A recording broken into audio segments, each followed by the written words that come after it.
It was a normal Tuesday morning in November 2017. I had got to the office, made a cup of coffee, sat down at my desk.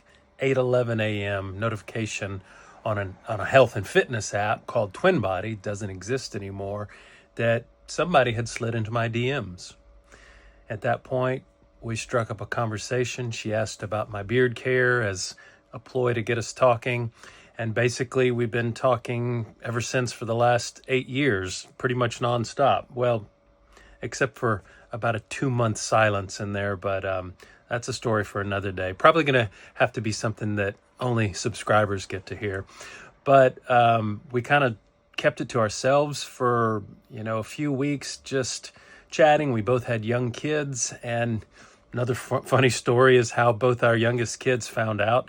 I will do a follow up and tell that story because it was funny on both ends of how both our youngest kids found out, but had 11 and 12-year-olds, and so we were both content and focused on raising them, not looking for anything too serious or a commitment.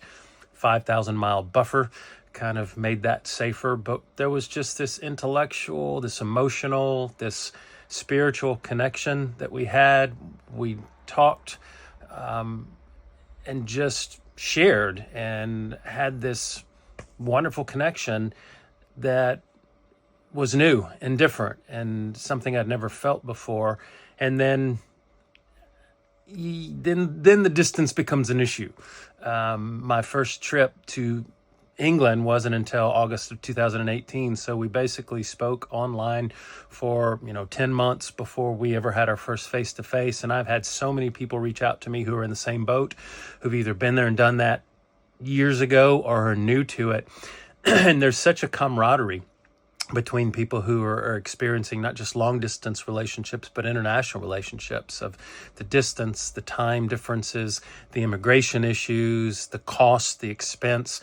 And so to those who've gone before, I relish your wisdom. And to those who are new to the game, I gladly will offer any support and advice that I can. But basically, that was kind of how our journey started, was just struck up a conversation and really hit it off, and I'd do it all over again.